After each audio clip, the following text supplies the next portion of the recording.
오늘 하나님의 말씀은 마태복음 4장 1절에서 11절까지 말씀입니다. 마태복음 4장 1절에서 11절까지 같이 함께 합독하도록 하겠습니다. 시작. 그때 예수께서 성령에게 이끌려 마귀에게 시험을 받으러 광야로 가사 40일을 밤낮으로 금식하신 후에 줄이신지라. 시험하는 자가 예수께 나와서 가로되 내가 만일 하나님의 아들이거든 명하여 이 돌들이 떡덩이가 되게 하라. 예수께서 대답하여 가라사대 기록되었으되 사람이 떡으로만 살 것이 아니요 하나님의 입으로 나오는 모든 말씀으로 살 것이라 하였느니라 하시니, 이에 마귀가 예수를 거룩한 성으로 데려다가 성정 꼭대기에 세우고 가로되 내가 만일 하나님의 아들이거든 뛰어내리라. 기록되었으되 저가 너를 위하여 그 사자들을 명하시리니 저희가 손으로 너를 받들어 발이 돌에 부딪히지 않게 하리로다 하였느니라.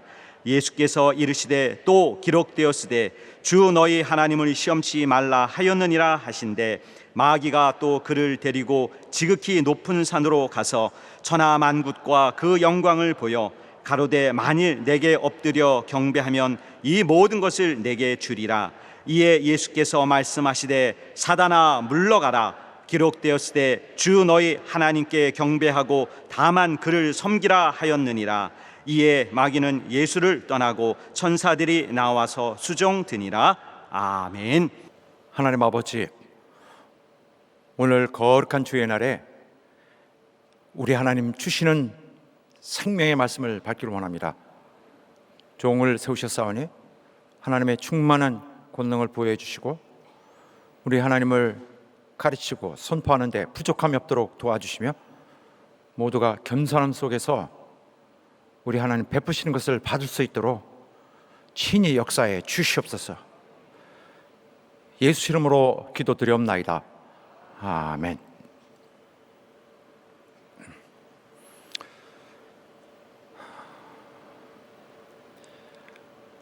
사람은 하나님의 말씀으로 사는 자들입니다.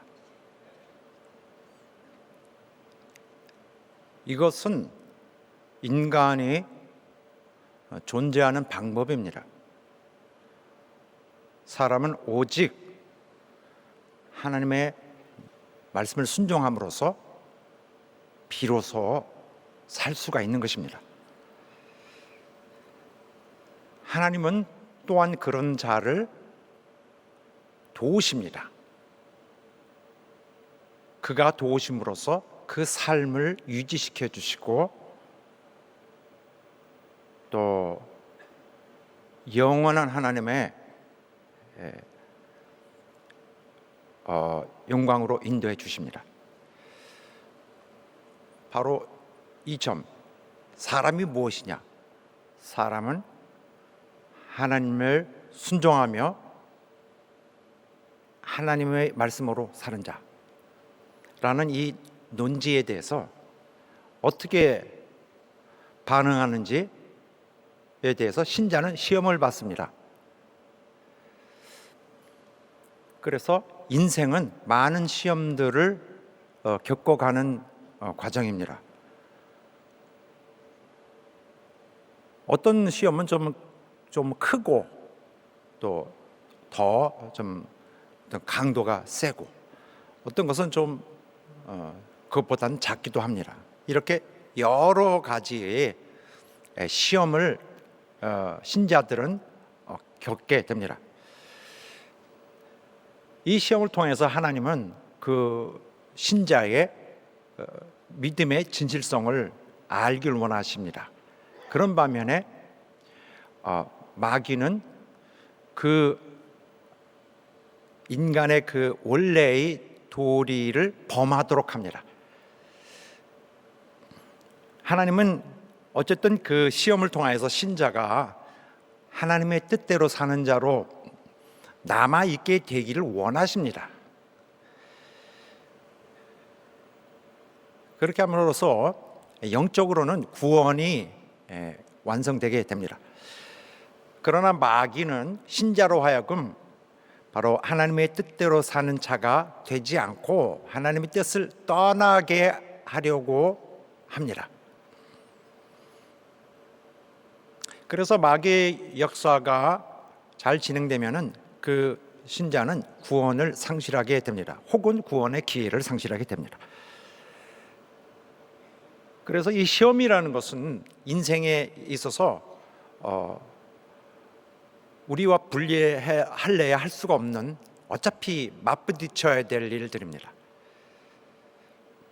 이 단어는 헬라어에서 온 단어를 우리가 쓰는 것인데 시험하다입니다. 한마디로 뜻이 시험하다. 그런데 때로는 우리 말로도 시험하다라는 말로도 여러 가지 또 다른 뜻으로 그 문맥에 맞춰서 표현할 수 있습니다. 시험하다지만 두 가지로 거의 다 쓰입니다. 하나는 그 말 그대로 시험하다, 그러니까 진실을 드러내 본다, 판단해 본다, 판단하기 위해서 시험한다. 또 하나는 유혹한다는 뜻이 있습니다. 이렇게 두 가지로 쓰입니다. 우리가 일단 이 시험에 관한 문제, 성경 통하에 나타난 시험에 관한 문제를 보자면 이 두 가지 개념을 일단 확실히 알아야 합니다. 그래서 이 두 가지 종류의 시험이 있음을 우리는 분명히 성경을 통해서 알 수 있습니다. 하나는 하나님에 의한 시험입니다. 이 시험은 그야말로 그냥 테스트입니다. 하나님은 신자를 테스트하십니다. 하나님은 무엇을 테스트하나요? 신자가 하나님 뜻대로 사는 자인지 그 여부를 알아보시길 원하시기 때문에 주시는 시험이 바로 그 시험입니다. 이 대표적인 경우로서는 아브라함에게 하나님이 주셨던 바로 그 시험이 되겠습니다. 아브라함이 100세에 얻은 아들을 하나님께서 바치라고 요구하셨을 때 그에게 미리, 그에게 상당히 힘든 것이지만 하나님께 그 아들을 바치려고 했었습니다. 바로 이러한 것은 흔한 예는 아닙니다. 언제나 그런 일이 있으리라고 봐지는 않습니다만 보다 더욱 흔한 것들, 보다 자주 일어나는 것은 바로 그 시험이 아닌 바로 마귀에 의한 시험입니다. 이것은 옳게 해석하면 유혹하다라고 해야 될 것입니다. 다른 말로 하면 꾀다 혹은 유도하다라는 말이 되겠습니다. 어디로 그렇게 마귀가 유도하나요? 악을 행하도록 유도하는 것입니다. 악을 행하는 것으로서 죄가 성립되게 됩니다. 죄를 범하는 자로 이끌게 되죠. 죄를 범하는 자는 하나님으로부터 벗어나는 자가 되는 것입니다. 그래서 이러한 경우, 유혹하는 경우로서의 이 시험은 한 가지 예를 바로 본문에서 찾아볼 수 있습니다. 마귀가 예수에게 한 바로 그 시험입니다. 이 시험은 항상 가까이에 있어서 정말 안전하게 우리를 거기서부터 거리를 두게 하기 어렵습니다. 자, 하지만은 우리가 이 이치를 알아야 되기 때문에, 개념을 알아야 되기 때문에 이렇게 설명합니다. 하나님은 시험을 주도하시는 경우도 있습니다. 그래서 어떤 시험은 하나님이 주도하시고 이렇게 해야 되겠다 그래서 주시는 것이 있고, 그리고 또 마귀가 주도해서 하는 시험도 있습니다. 그래서 어떤 경우에는 둘 사이가 하나님의 주도로 이루어진 것인지 마귀의 주도로 이루어진 것인지를 판별하기가 어려울 때가 많이 있습니다. 그도 그럴 것이 사단이 주는 시험도 사실은 하나님께서 허락하지 않으시면 발생할 수가 없게 되는 것입니다. 그래서 때로는 이 마귀의 그런 시험도 하나님에 의해서 허락되게 되는데, 하나님의 주도하신다는, 굳이 말하자면 주도하시는 시험과 또 마귀가 주도하는 시험은 다릅니다. 하나님이 주는 것은 그 사람의 신앙의 진실성을 알게 하려고 순종하는지 아닌지의 여부를 알아보려고 하시는 것이고, 그로 인해서 그 신자의 신앙을 연단하시기 위해서 하시는 시험입니다. 이것이 하나님의 주시는 시험입니다. 그래서 하나님의 의해서 일어나는 시험은 어떤 시련이라는 형태로 나타나기 쉽고, 사단에 의한 시험은 주로 유혹이라는 형태로 나타납니다. 하나님이 하시는 그 시련으로 주신 시험은 왜 하는가 하냐면은 그렇게 하여 그것을 하나의 연단하는 과정으로, 연단하는 기회로 주시는 것입니다. 조금 다른 말로 하면은 징계를 하는 것이라고 볼 수 있습니다. 그야말로 징계의 벌하심으로, 경고하심으로 나타나는 시험도 바로 여기에 속합니다. 그러나 마귀가 주는 그런 유혹은 신앙을 떠나도록 유도하는 것입니다. 그러나 겉으로 우리 중심적으로 우리의 있는 위치에서 바로 이 시험을 무엇인가, 하나님께로서 온 것인가 아닌가를 판단하기는 것은 좀 쉽지는 않습니다. 왜냐하면 하나님도 역시 같은 사건, 같은 시험을 통해서 그분의 또 목적을 이루시기 때문입니다. 마귀는 죄로 빠지게 하기 위해서 악을 행하도록 유혹합니다. 하나님은 그러한 어떻게 보면 부정적인 시험인데도 불구하고 하나님의 선한 목적으로 오히려 궁극적으로 이끌기 위해서 그런 것들을 허용하시는 경우가 많이 있기 때문입니다. 그래서 하나님은 어떤 사람의 징계를 주며 그 사람의 자세를 바꾸게 하기도 하지만은 오히려 그 사람이 합당하다는 사실을 드러내려고 하는 경우가 있습니다. 그래서 성경에 보면은 그 욥의 경우가 여기에 해당한다고 볼 수 있습니다. 또 다른 예를 보자면은 요셉이 야곱의 아들들 중에 막내입니다. 아브라함, 이삭, 야곱의 자식들 중에 요셉이 형제들에게 미움을 받고 여기 애굽에 팔렸습니다. 너무 나쁜 짓을 한 것이죠. 그래서 어릴 때 그렇게 되었기 때문에 아주 기구한 운명으로 집을 떠나게 되었고, 아버지는 자식이 다 짐승에 물려 죽은 것으로 생각했습니다. 고생을 너무너무 많이 했는데 나중에는 애굽의 수상이 되었습니다. 그래서 자기 가족들을 다시 팔레스타인에서 불러들이는 가뭄 때 불러들여서 죽지 않고 살게 했습니다. 온 가족이 살았습니다. 그래서 이런 경우는 이 시험이 정말로 굉장히 부정적으로 보이지만은 결국 하나님은 다른 방향으로 그 결과를 나타나게 한 것입니다. 그래서 요셉이 형제들에게 이렇게 얘기합니다. 내가 그동안 형들이 나를 그렇게 악하게 취급하고 나를 버려서 난 그동안 이를 갈고 칼도 동시에 갈았다. 이제 좀 맛 좀 보시오. 이렇게 하지 않고, 그때 일을 아예 생각하지 않고 이제는 이것은 하나님이 우리를 살리려는 그러한 방법으로 엮어주신 그런 일이었다라고 말합니다. 자, 이렇게 해서 하나님도 시험을 통하여 그의 선한 일을 이루신다는 이 중요한 대목을 이해해야 되기 때문에 우리가 말씀드렸습니다. 어쨌든 사단은 신자를 하나님의 뜻대로 살지 않는 자로 만들려는, 그러니까 본질적인 가장 원래 존재에 이게 주어진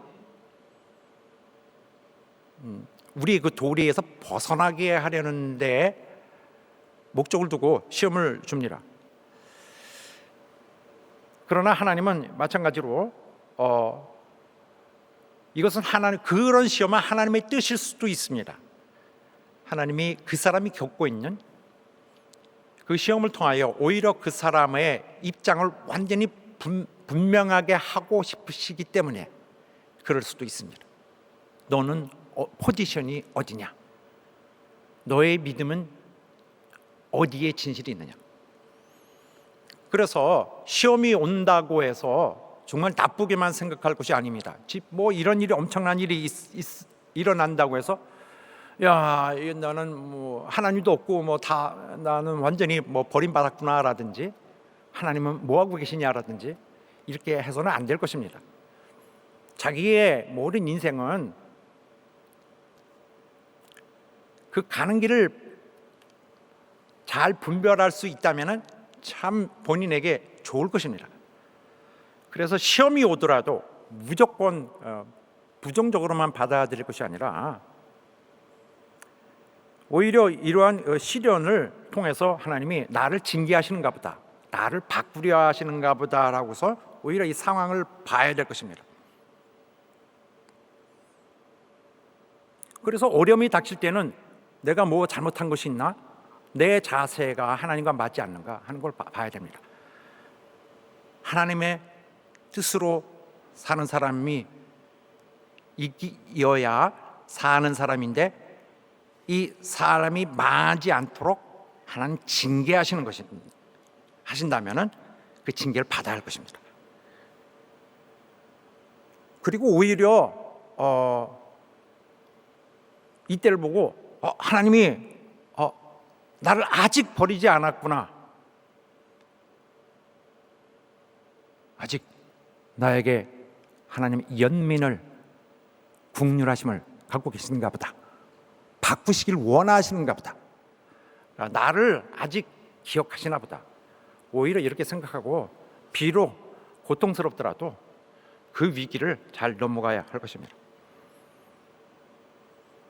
어쨌든 알아야 될 것이 있습니다. 하나님은 사람을 악을 향해 유도하진 않습니다.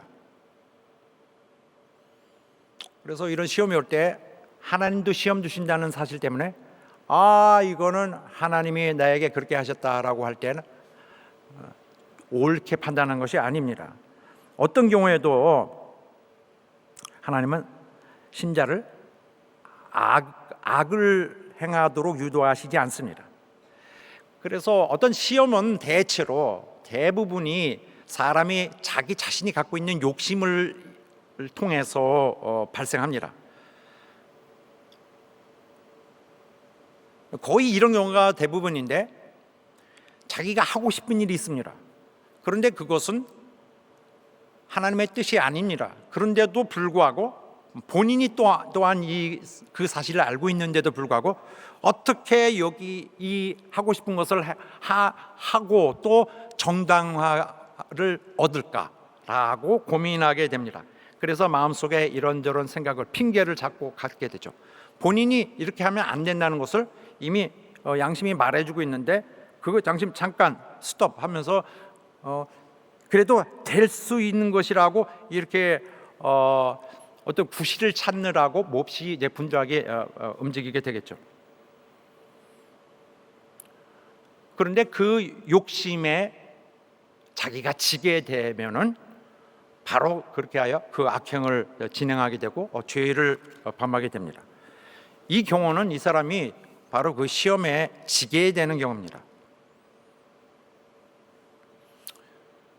어쨌든 하나님은 우리를 이렇게 악으로 몰지 않습니다. 악을 행하는 건 본인이에요.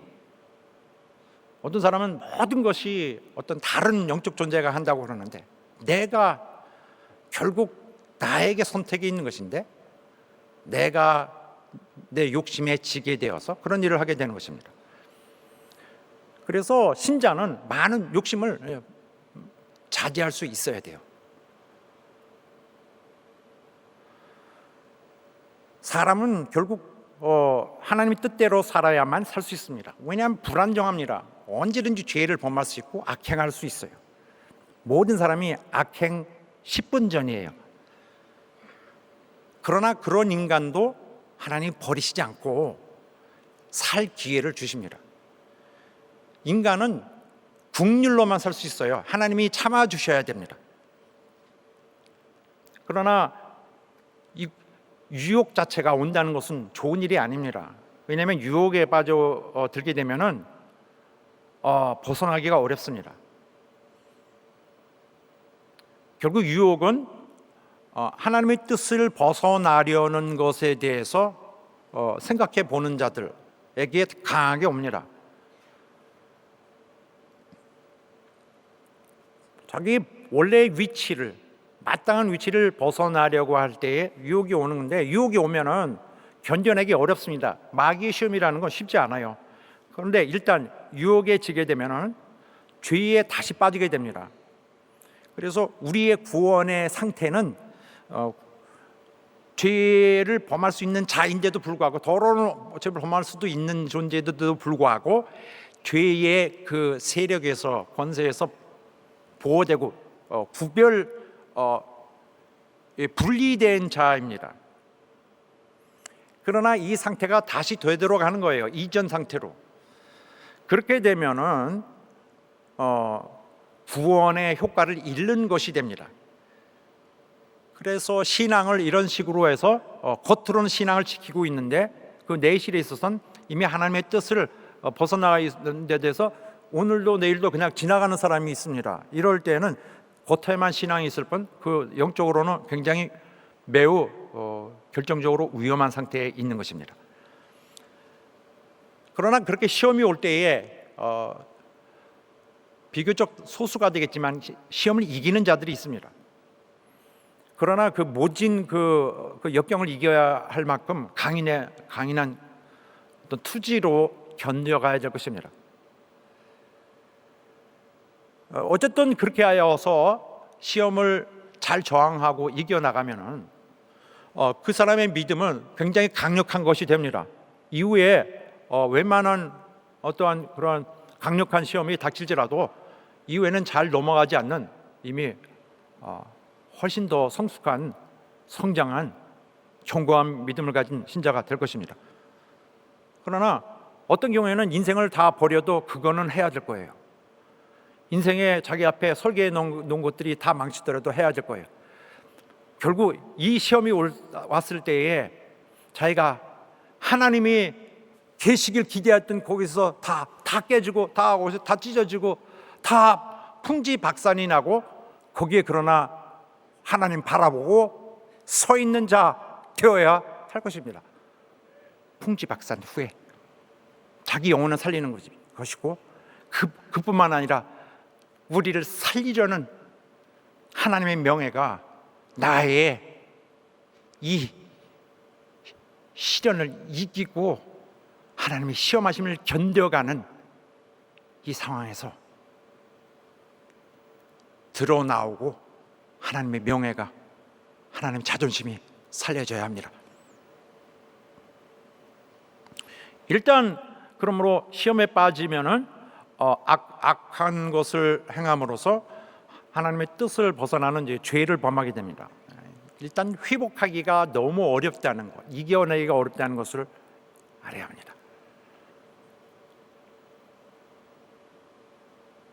확실하게 회복돼야지, 그렇지 않으면은 다시 이전으로 되돌아갈 수 있습니다.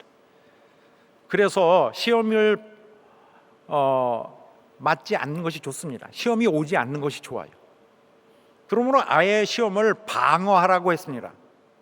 깨워서 뒤를 살피라 그랬습니다.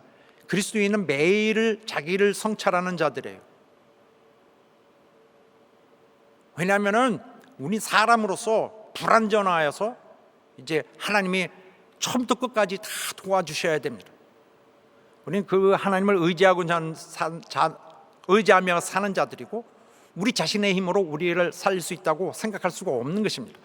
그 본질을 알아야 하나님의 도우심을 받으며 하나님의 삶을 인도하시는 그 삶으로 살 수 있습니다. 우리 육신은 항상 끌어내리기 때문에 우리의 영원한 운명까지도 바꿀 수 있습니다. 그러므로 평생 내 육신이 하나님에게서 얻은 이 구원의 행복을, 이 축복을 잃게 하든가를 지켜봐야 합니다. 항상 자신을 살펴보고 인생의 모든 것에서 하나님의 뜻대로 살도록 되어진 이 우리의 이 존재의 이 삶의 방식을 잘 기억하고서 바로 이 마땅한 우리의 삶의 방식대로 살아야 하는데, 모든 인간이 다 그렇게 해야 되는 것을 알고 해야 되는데, 그렇게 해야 되는데 흔들리면은 안 됩니다. 흔들릴 여지가 있으면 마귀의 시험이 옵니다. 있을 수도 있고 없을 수도 있고 라고 말할 수가 없어요. 그냥 연약한 부분이 있으면 마귀가 치고 들어옵니다. 그래서 많은 사람들의 신앙이 완전치가 않아요. 이미 이런 치료 중에 있어도 굉장히 좀 어떤 부분이 많이 좀 데미지를 받아서 잘 회복이 되지 않는다든지 이렇게 균형이 좋지 않은 상태에서 살게 됩니다. 그러나 그래서 어떻게 되겠지라고 될 수 없습니다. 애초에 그런 시험이 있지 않도록 처음부터 하나님 안에 바로 설 수 있도록 중생의 온전한 모습을 갖췄어야 합니다. 그러나 우리가 우리의 삶을 하나님 앞에 의탁하고 하나님의 인도해 주심으로 사는 자는 하나님의 우리를 삶을 도우시는 모든 혜택을 잘 받습니다. 공급되어지고요. 세상으로 볼 때는 뭐 어떻게 보면 뭐 완전치 않을 수도 있지만은 하나님은 그 사람을 살리고 계십니다. 그가 그 사람을 책임지고 보호하고 계셨다가 결국 이제 그 영혼까지 하늘나라에 임할 수 있도록 하나님이 인도해 주시는 것입니다. 하나님의 목적은 거기까지 있습니다. 그래야 하나님의 뜻대로, 하나님 말씀대로, 하나님이 원하시는 대로 이끄심을 받고 그가 구상하시고 그가 우리를 위하여 계획하신 모든 삶으로 행복한 삶의 진행을 이룰 수 있게 되기를 예수 이름으로 축원합니다. 하나님을 의지하는 여러분 되시기를 예수 이름으로 축원합니다. 할렐루야. 자, 오늘 본문의 말씀으로 이어가겠습니다. 오늘은 예수께서 마귀에게 시험을 받으시는 사건을 다루게 됩니다. 바로 이 사건에 있기 바로 전에는 어떤 일이 있었냐면은 예수께서 침례 요한에 의해서 침례를 받으시고 그때 성령도 임하셔서 성령 침례도 함께 받으셨던 것입니다. 그리하여 그 사람들에게 그가 그리스도이심을 이렇게 선포가 되었습니다. 그리고 뿐만 아니라 하나님께로부터도 이렇게 구체적으로 그가 그리스도이심을 인정받으셨습니다. 그리고 나서 베란간 광야로 가시게 되었습니다. 그래서 광야에서 40일 동안 금식하시면서 마귀의 시험을 받으시는 바로 이 부분이 오늘의 우리가 다뤄야 될 주제가 되겠습니다. 그때 예수께서 성령에게 이끌려 마귀에게 시험을 받으러 광야로 가사 했습니다. 그래서 성령에 이끌리셨다 했습니다. 바로 전에 성령을 받으셨기 때문에 침례 때. 그러므로 앞에 성령이 오셨다는 것과 오늘 성령이 예수를 이끌고 가셨다는 것이 무관하지 않은 거죠. 순서가 있는 것입니다. 그러므로 그가 우연히 마귀의 시험을 받으신 것이 아니라, 그러니까 이를테면은 어떻게 가시다 보니까 마귀가 자꾸 따라와서 얽히게 되어 온 것이 아니라 마귀의 시험을 받게 하려고 하나님이 계획으로 갖고 계셨던 것으로 확실히 나타납니다. 그래서 예수께서 침례를 마치시자마자 40일 동안의 광야의 체험은 시작됐습니다. 누구에게 시험을 받으셨습니까? 마귀입니다. 그래서 마귀인데 혹은 사단이라고 말하는데, 우리가 어떨 때는 사단, 마귀라는 것에 대해서 뭐지? 사단인가 마귀인가 이때는 어떻게 쓰지라고 너무 고민하지 않았으면 좋겠습니다.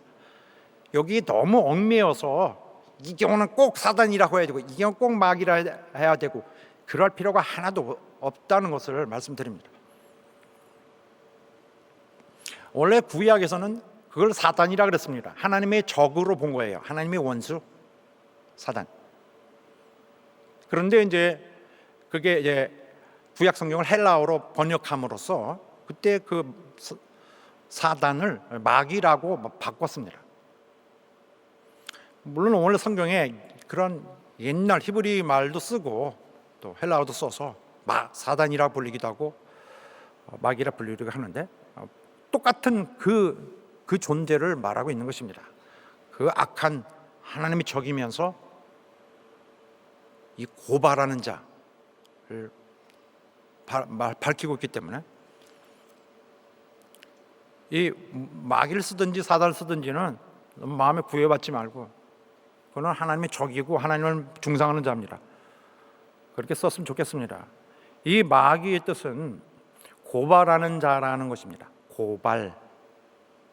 어디다 자꾸 뭘 잘못했다 뭐 했다라고 정죄하는 자죠. 또 중상하는 자, 이 단어의 뜻이 그렇습니다. 마귀. 중상하는 자, 욕을 하는 자.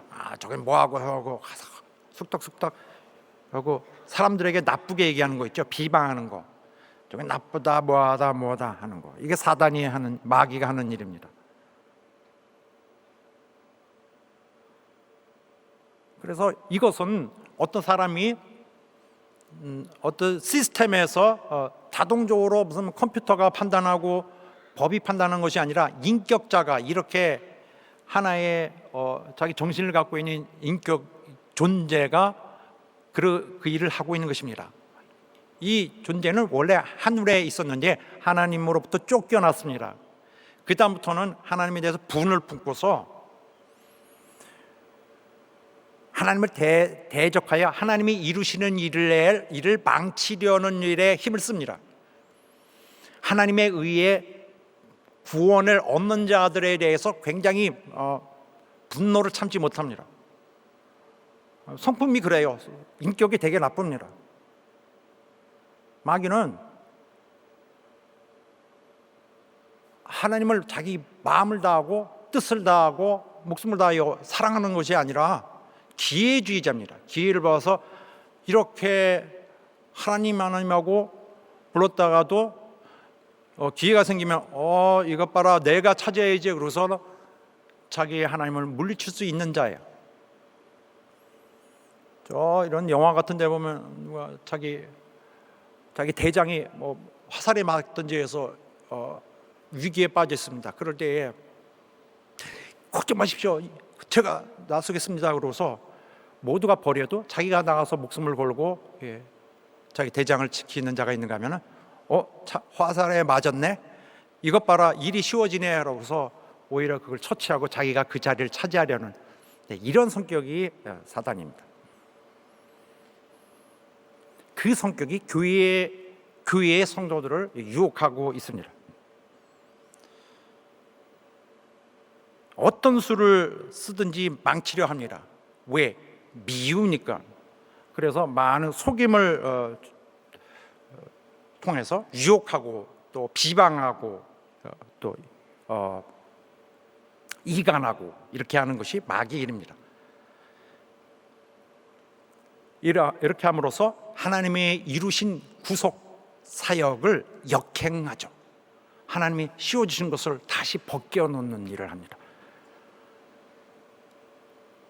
이 방법을 통하면은 근데 나는 걱정할 거 없습니다라고 할 수 있나요? 할 수 없습니다.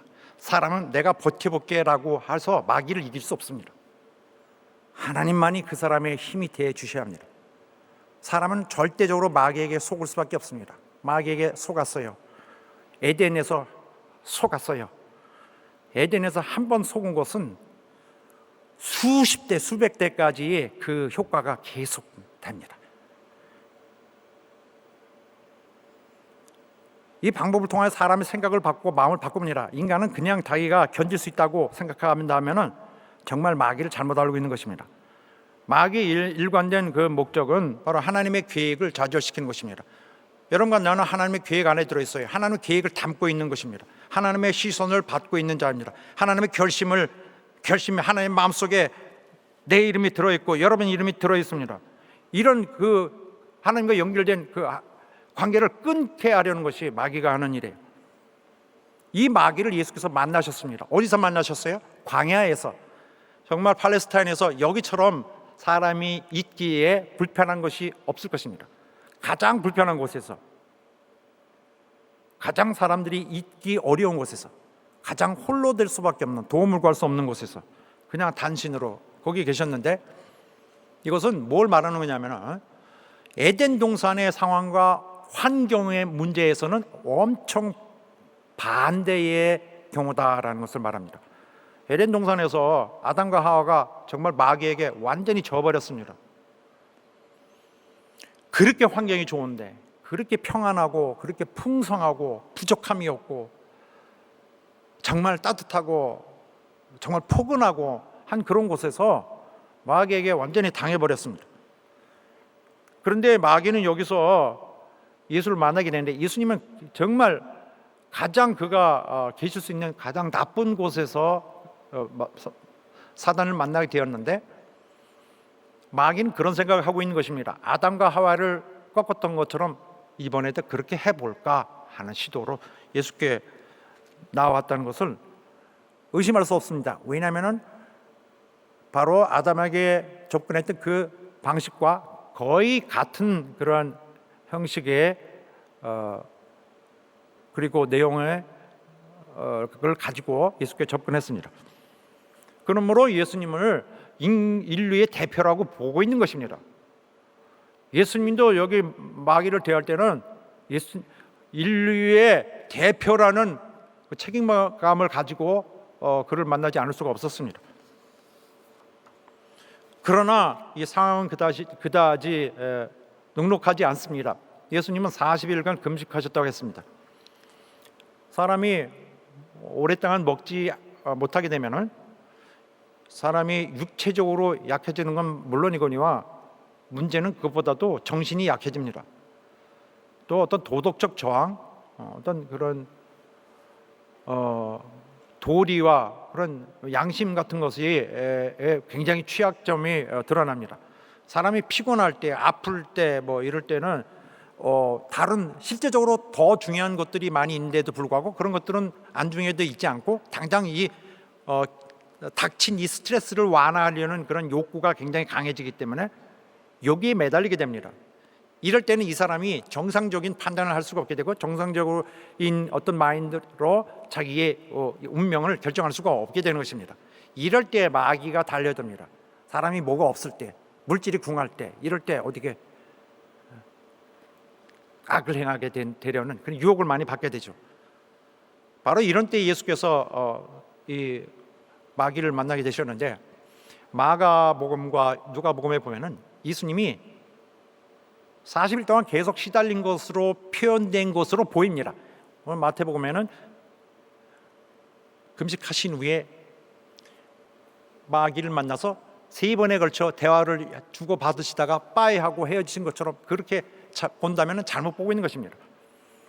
40일 동안에 계속 마귀는 예수님을 노리면서 스트레스를 주면서 조금씩 지치게 하고 점차적으로 강력하게 그를 괴롭힘으로써 결코 손을 내버리려고 자꾸 괴롭히고 있는 것입니다. 그리고 큰 범위 내에서는 이 3가지 질문을 통하여 예수님의 신앙을 빼앗고자 했습니다.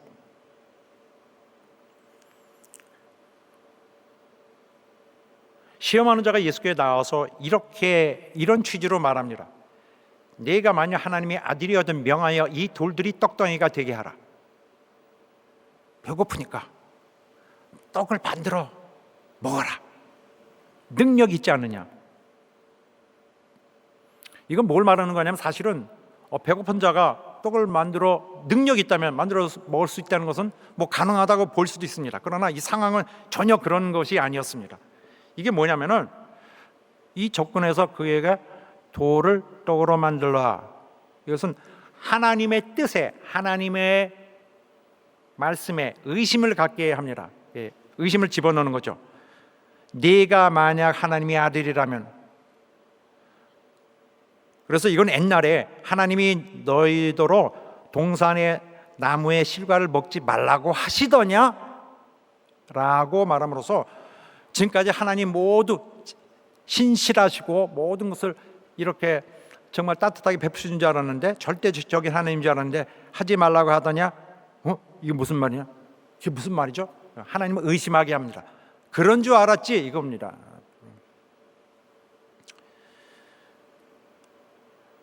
의심을 집어넣습니다. 하나님의 명령에 의심. 너무나 당연한 것인데 하나님의 뜻에 살아야 되는 건데, 그런데 그런 줄 알았지. 이것은 하나님의 법에 대해서, 하나님의 생명의 법에 대해서 의심하게 하는 것. 개인적을 좀 해석을 해봐, 개인적으로 판단을 해봐라는 말입니다. 물론 마귀가 네가 하나님의 아들이었던이라고 예수를 일컬어 말했는데, 예수가 하나님의 아들임을 사실은 인정하고 있습니다. 인정하고 있지만은, 그렇다면은 라면서 자기가 거기 덫에 예수를 끌어들이려고 그렇게 설정을 하고 있는 것입니다. 그렇다면 너는 네 자신의 권능을 사용해야 하지 않겠느냐? 너도 하나님이다. 하나님의 아들은 하나님이다.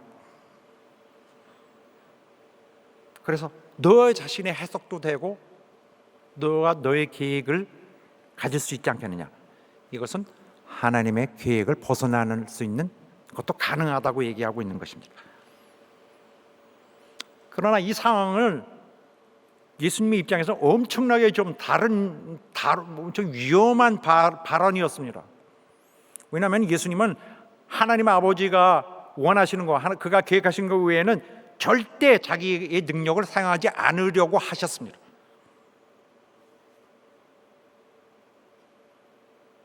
마귀는 하나님의 뜻이 있고 뜻이 있는데, 너도 네 뜻이 있다, 내 사정, 내 의견, 내 형편이 있다, 내 해석도 있는 것이다 라고 부추기고 있고, 주님은 능력이 많으시고 창조주이신데 얼마나 능력이 많으세요. 그러나 정말 아무 무력한 능력이 없는 무력한 자처럼, 나는 하나님의 원하시는 때가 아니면은, 그가 계획하신 그 일이 아니면은 내 능력을 사용하지 않는다 라고 신앙을 굳게 지키고 계셨습니다. 그러나 마귀가 유혹하는 것입니다. 하나님이잖아, 너도 하나님이잖아, 내 능력과 권리, 적어도 배고픔을 해소하는 데는 쓸 수 있잖아. 봐, 배고프잖아. 물론 배고프시죠. 40일간 못 드시고 또 못 마시셨으니까. 그래서 이 배고픈 거는 죄가 아니란 말입니다. 그러니까 먹어도 되잖아. 그러나 마귀가 원하는 것은 하나님의 베푸심에 대해서 부정하고 의심하라는 것입니다. 약간 편견을 가지라는 말입니다. 네가 하나님의 아들이라면 왜 공급하시지 않아? 왜 굶게 놔둬? 왜 배고프게 괴롭게 만들어? 하나님이 봐라, 공급하지 않지 않느냐? 네가 스스로 너를 위해 제공해야 한다.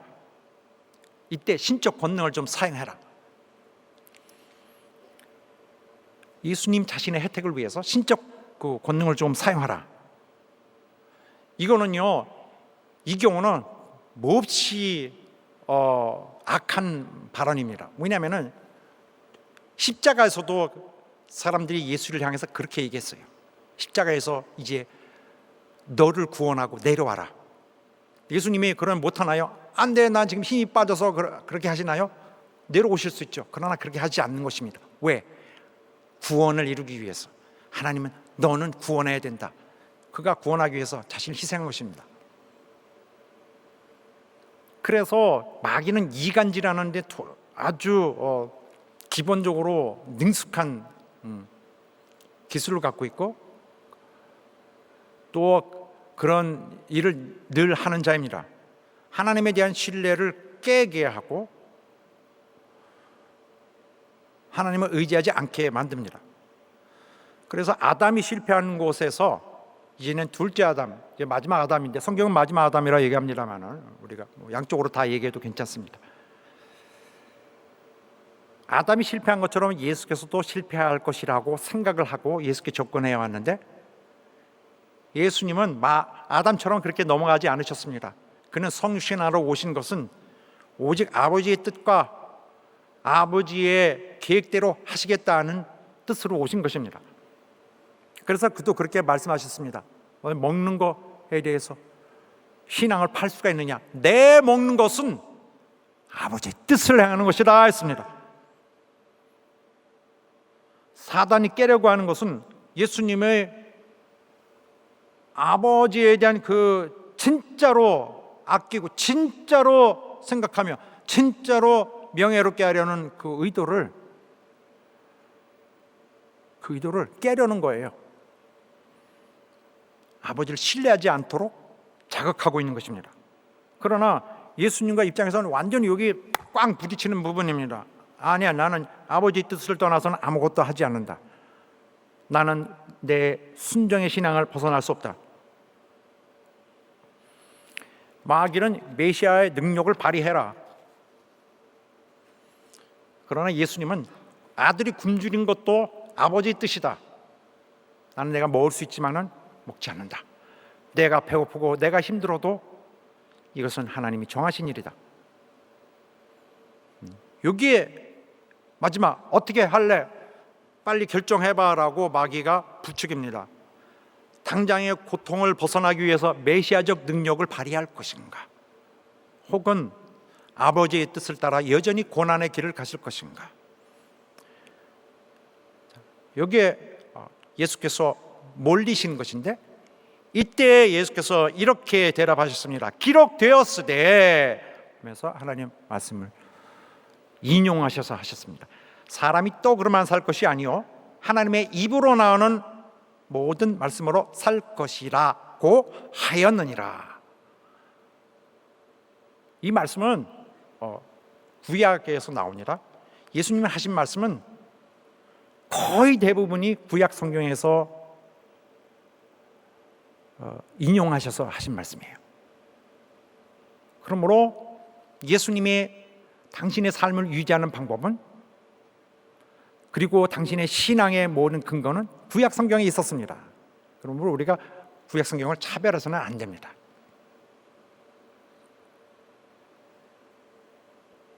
예수께서 여기 신명기 8장에서 나온 말씀을 이렇게 하신 것인데 우리가 무엇인가 필요할지라도 내 자신을 위해서 내가 나를 위해 뭐를 공급하려고 생각하기보다는 하나님이 공급하실 것을 믿어야 할 것이다.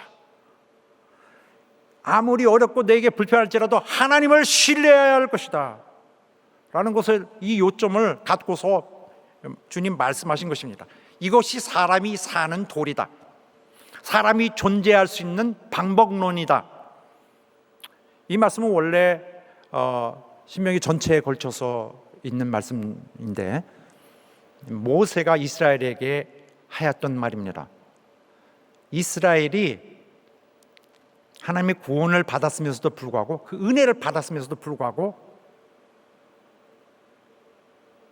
하나님의 은혜를 이제는 배반하고 있습니다. 그래서 너희들이 왜 여기에 광야에 나온 줄 아느냐? 애굽에 있다가 왜 광야에 나온 줄 아느냐? 너희를 이제 낮추어서 정말 너희를 살릴 수 있는 그 진짜 근원이 무엇인지를 알게 하려 하는 것이다. 너희가 어떤 존재인지를 어떻게 해야 살 수 있는 존재인지를 알게 하려 하시는 것이다. 하나님은 왜 그렇게 하시는지 아느냐? 너희에게 사실은 궁극적으로 복 주시려고 하는 것이다 했습니다. 저 하는 말씀을 이거 너무 중요해요. 그래서 인간의 그 삶의 본질 자체를 한마디로 말하고 있습니다. 성경에서 너무너무 중요한 부분입니다. 버릴 수가 없는 부분. 함께 보도록 하겠습니다. 전체를 봐야 되는데 좀 잘라서 함께 읽도록 하겠습니다. 내 하나님 여호와께서, 시작. 내 하나님 여호와께서 이 40년 동안에 너로 광야의 길을 걷게 하신 것을 기억하라. 이는 너를 낮추시며 너를 시험하사 내 마음이 어떠한지 그 명령을 지키는지 아니 지키는지 알려 하심이라. 너를 낮추시며 너로 줄이게 하시며 또 너도 알지 못하며 내 열조도 알지 못하던 만나를 내게 먹이신 것은 사람이 떡으로만 사는 것이 아니요 여호와의 입으로 나오는 모든 말씀으로 사는 줄을 너로 알게 하려 하심이라. 너는 사람이 그 아들을 징계함 같이 내 하나님 여호와께서 너를 징계하시는 줄 마음에 생각하고 내 하나님 여호와의 명령을 지켜 그 도를 행하며 그를 경외할지니라 했습니다. 이 부분에서는 광야에 나온 것 자체가 그의 자기 신앙의 진실을 확실히 드러내라는 것입니다. 광야 생활이 쉽지 않고 힘듭니다. 이것은 하나의 징계니라 했습니다. 징계와 같은 것이다. 하나님의 시험이다. 자, 그 다음에 7절부터 내 하나님, 시작.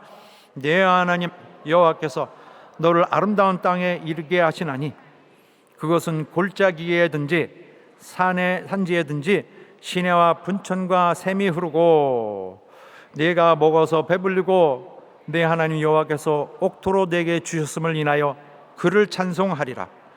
두렵건대 내 마음이 교만하여 내 하나님 여호와를 잊어버릴까 하노라. 여호와는 너를 애굽 땅 종되었던 집에서 이끌어내시고 내 열조도 알지 못하던 만나를 광야에서 내게 먹이셨나니 이는 다 너를 낮추시며 너를 시험하사 마침내 내게 복을 주려 하심이었느니라. 또 들었건대 내가 마음에 이르기를 내 눈과 내 손의 힘으로 내가 이 재물을 얻었다 할까 하노라 했습니다. 너희들 인생 자체가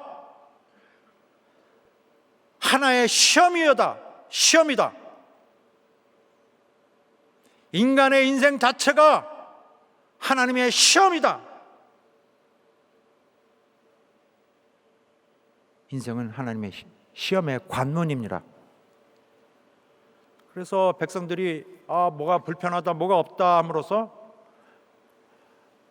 이런 사정이 있기 때문에 나도 벌어먹고 살아야 되기 때문에 하나님을 떠나서 산다 하는 것은 인간임을 본질을 떠나는 것입니다. 이것은 정당함을 얻지 못합니다. 그러나 우리가 비록 겉으로 볼 때 조금 불편한 점이 있고 좀 확실하지 않은 안개 속을 가는 것 같아도 하나님께 대한 믿음과 순종으로 살아야 할 것입니다. 그럴 때 우리가 정말로 우리에게 필요한 것, 우리가 계산을 해서 눈에 보이는 필요한 것이 아닌 정말 우리에게 필요한 것을 하나님은 우리에게 채워주실 것입니다. 우리가 필요한 것, 필요하다고 느끼기 전에 이미 우리에게 필요한 것을 하나님은 알고 계시는 분입니다. 우리를 유지시키고 우리의 삶을 유지시키는 것은 하나님이 우리의 영생을 유지시키려는 것과 마찬가지로 하나님에게 중요한 문제입니다. 그러나 우리가 그런 인내함이 없이 이기적으로 당장의 욕심을 가지고 남과 비교해서 욕심을 가지고 사람들과 비교해서 욕심을 가지고 그 욕심을 이루기 위해서 하나님의 말씀을 불순종한다거나 하나님의 말씀을 변형시킨다거나 어떤 세상과 타협하는 방법으로 이 시험을 대한다면은 그래야 우리 자신을 어떤 정당성을 가지려고 하는 것은 옳지 않습니다. 우리 정당화하려고 하는 데 습관이 되어 있어요. 인간들은 이거 굉장히 열심히 합니다. 정당화하려고. 자기가 잘못한 것은 잘못한 것인데 하기가 어렵습니다. 자기 중심적, 이기적, 육체적인 욕심. 그래서 자기에게 마땅하다고 내가 나는 가져야 되는데 하면서 오히려 자기가 주어야 될 것은 생각 안 하고, 또 이미 받은 것에 대해서 갚을 건 생각 안 하고 내가 마땅히 얻어야 될 것인 것을 주장하는 것이 인간의 습성인데, 그렇게 하는 것을 그냥 내버려두면은 하나님을 반란하는 생각을 갖는 자가 됩니다. 또 하나님의 계시하신 뜻이 있습니다. 우리의 삶을 밝히시고 영원에까지 계획이 우리에게 분명히 밝혀져 있는데, 이걸 뜻을 하나님의 뜻을 피하려 하고 내가 만들어 간다거나 변형시키려 한다거나 것은 하나님이 우리에게 허락하신 믿음이 아닌 내가 만든 믿음입니다. 이것은 자기의 육신의 욕심을 따라 행하는 행위일 것입니다. 그래서 하나님의 뜻을 자기의 동기에 맞추는 것, 하나님은 이렇게 자신을 나타내 주셨는데 나는 내가 하고 싶은 것을 해석해 가지고 여기에 맞추는 것, 이렇게 해서 하나님의 뜻을 악용하여서 내 육신의 욕심을 이루게 하는 것, 이런 것은 우리에게 늘 닥쳐올 수 있는 유혹입니다. 이건 세상에서 늘 하는 방법입니다. 그러나 우리 교회는 하나님으로 인하여 성령으로 완전히 중생한 교회입니다. 어떤 세상의 과도 탑하지 않고 하나님의 뜻으로 사는 교회로 남을 것입니다. 사람은 떡으로만 살 것이 아니요 하나님의 입으로 나오는 모든 말씀으로 살 것이냐. 먹는 것이 인생의 전부가 아니다. 인생은 하나님의 뜻대로 사는 패턴을 가진 이 인생으로 지나가느냐 아니냐가 중요하다. 인생에서 중요한 것은 하나님이 우리에게 준, 나에게 준 진짜 보이지 않지만은 영원히 지속할 수 있는 하나님이 주시는 생명력이다. 하나님이 주시는 보장이다. 눈에 보이는, 당장에 보이는 어떤 부유함이 아니라 나와 하나님과의 관계, 하나님이 나를 향하여 나를 기억하고 내 이름을 기억하고 나를 위한 시선을 모으고 나를 위한 구원을 결심하고 나를 지켜보신다.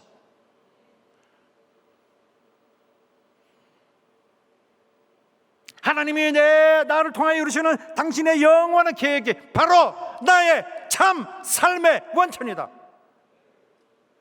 하나님이 나의 삶의 원천이다.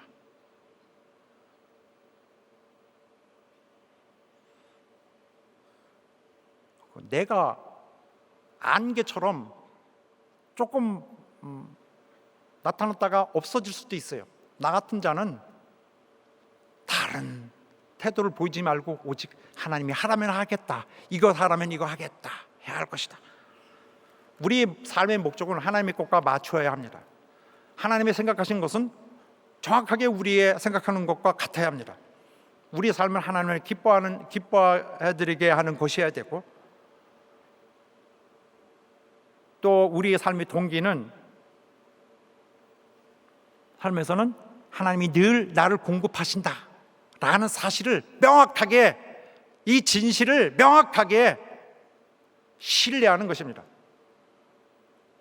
이 들에 있는 이런 무슨 인모를 이런 꽃들도 다 살리시는데 너희 일까 보냐? 먼저 그 나라와 그 일을 구하라.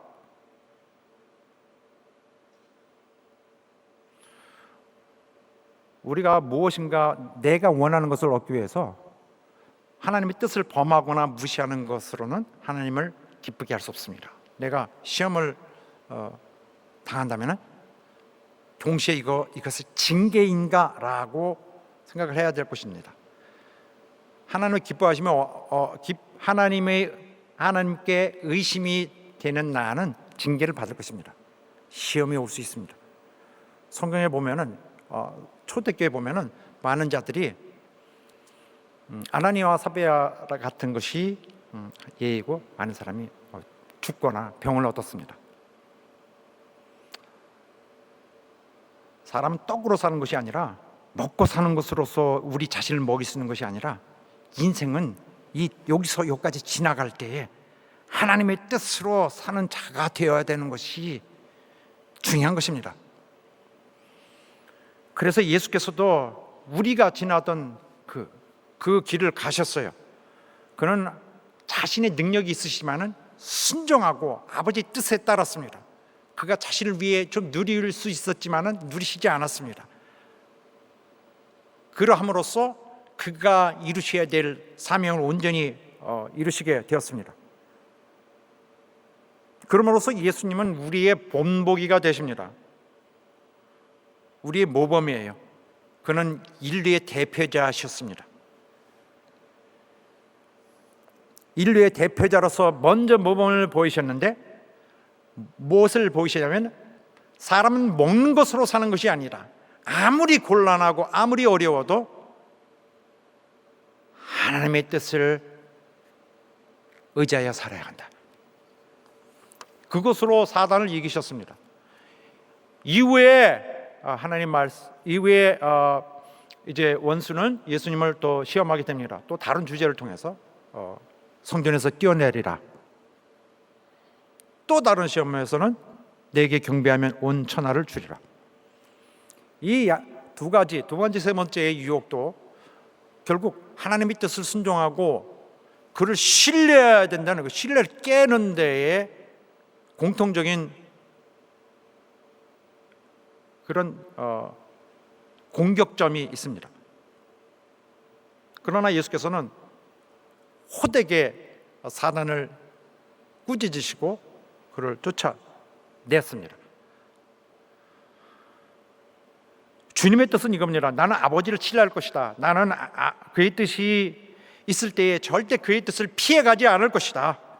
나는 아버지로부터 주시는 귀한 선물들, 좋은 선물들을 받아낼 것이다. 아버지가 원하는 때에 받고 아버지가 원하는 것을 받고 아버지가 기뻐하실 때 받을 것이다. 사단은 이와 마찬가지로 우리를 시험할 것입니다. 예수님이 시험을 당하셨던 내용을 우리는 견딜 수 없이 매우 약한 자들이 그 시험에 임하게 될 것입니다. 마귀는 우리가 하나님의 섭리대로 그가 우리를 돌보시는 이 모양에 대해서 탐탁치 않고 의심하게 만들려 하려고 합니다. 그래야 너 자신이 너를 살려야 하잖아. 조금 이렇게 해봐 저렇게 해봐 라고 제안할 것입니다. 이렇게 하여 우리의 습관대로 그냥 몸이 얘기하는 대로 하면은 아담 안에서 우리가 이렇게 실패하여 오늘까지 그 사망의 모든 어둠 속에서 헤매었던 것처럼 계속 진행하게 될 것입니다.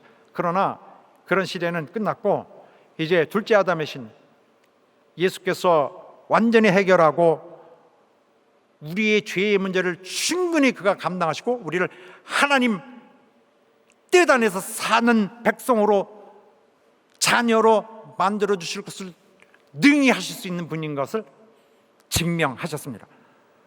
우리는 성도 여러분, 어떤 위기와 어려움에 있든지 하나님의 선하신 뜻과 크신 능력에 자신을 의지하는 분들이 되시기를 예수 이름으로 축원합니다.